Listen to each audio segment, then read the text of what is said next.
आपने कहा कि घर पे आपकी कोई शायरी नहीं सुनता, तो वैसे इंसान का फर्स्ट ऑडियंस तो घर वाले ही होते हैं, आपका कौन था ऑडियंस शुरू में? कभी कभी काम जब हम करते हैं ना तो एप्रिसिएशन आपको मोटिवेट करती है और कभी कभी रेजिस्टेंस आपको मोटिवेट करती है। तो यूँ समझ लें कि वो एक कमाल है उस घर में। एक बात मैं जो आप सबको कहना चाहता हूँ कि हम ये सोचते हैं कि कल हम कहेंगे कि हमें आपसे प्यार है, कल आता है लेकिन हो सकता है कल वो ना हो या हम ना हो। तो आज वक्त है, आज जिसको भी कहना है उससे कहें कि हमें आपसे प्यार है।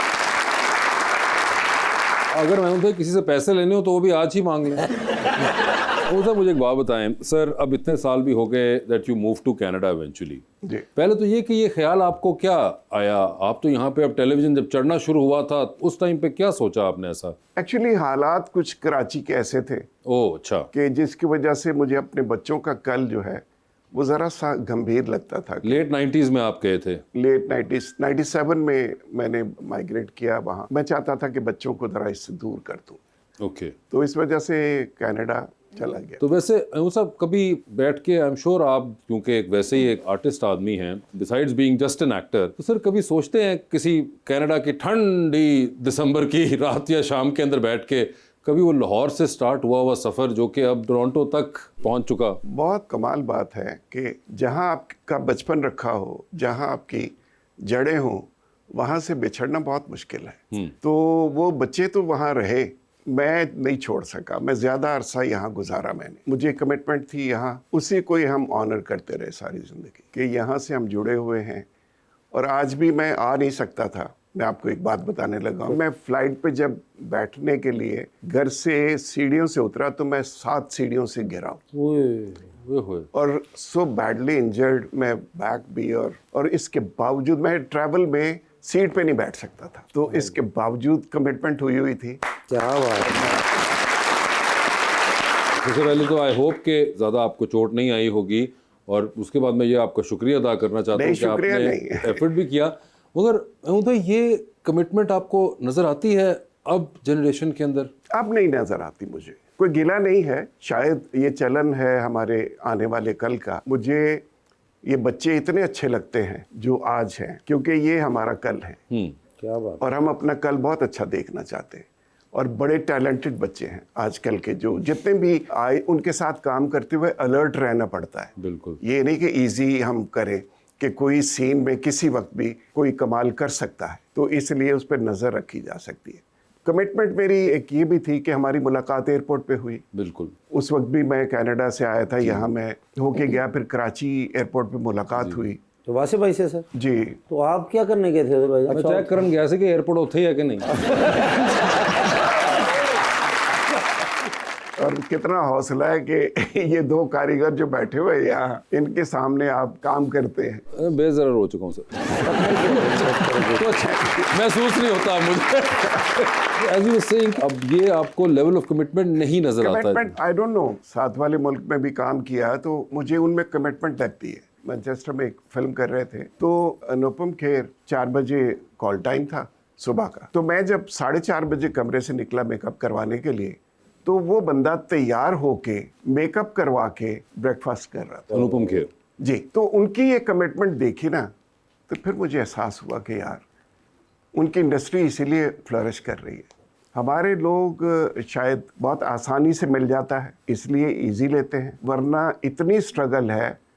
मैं एक वाक़या आपको बताऊं कि बल्गेरिया में मैं एक मूवी कर रहा था गॉडफादर, विनोद खन्ना के साथ। तो एक लड़का आया हुआ था वहाँ जिसका उस फिल्म में कोई शॉट भी नहीं था, ये सिंगल शॉट को पासिंग नहीं थी। वो एज वर्कर आया हुआ था, नवाजुद्दीन सिद्दीकी।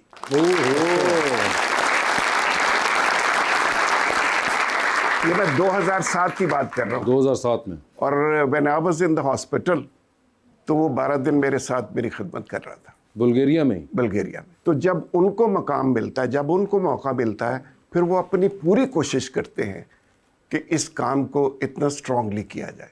सर जैसे आप माशाल्लाह इतने प्यारे हैं, शोबिज़ में मशहूर भी होता है कि जो प्यारा होता है तो मोहब्बत भी हो जाती है, तो कभी मोहब्बत हुई? मोहब्बत ऐसे करते हैं, बस इतनी बात पूछी थी न फिर वो लौट के आया, न कोई राब्ता रखा, मगर समझा गया मुझको मोहब्बत ऐसे करते हैं।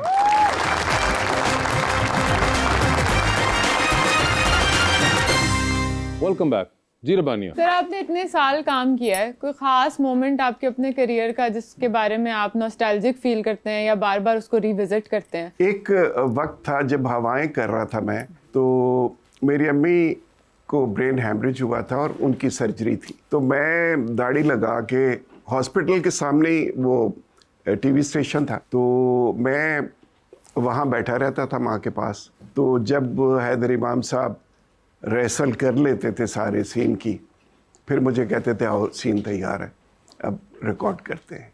तो वो एक कैफियत थी कि मैं उस कंडीशन में वो कर रहा था, और अल्लाह ने उस सीरियल को इतनी इज्जत दी थी कि वो शायद एक मेरा जो तकिया कलाम था खुशबू लगा के, वो ऐसे ही हिट हो गया, पता नहीं क्यों। और मुझे लगता है कि वो कैफियत भी अजीब सी थी, जिससे मैं परेशान भी होता था कि यार मैं जाके अब क्या परफॉर्म करूं, इधर बैठा हूं, वो उनकी ज़िंदगी का नहीं पता कि क्या होगा। तो I was the only son, अपनी माँ का एक बहन थी मेरी। तो वो एक रिश्ते इतने छोटे से मेरे पास थे, जिनमें से एक वो कैफियत थी जिसमें मुझे थोड़ा सा फील। सर माशाल्लाह सुपर फिट हैं आप। Thank you. इसका राज हमें भी बता दें कि थोड़ा सा कितने प्यारे लग रहे हैं। देखो वासे भाई अजीब जे लग रहे हैं, फुल अपने लोग तैयार होए ने, लेकिन कोई फर्क नहीं। तुसी डिग के भी सीढ़ियां तो प्यारे लग रहे हो।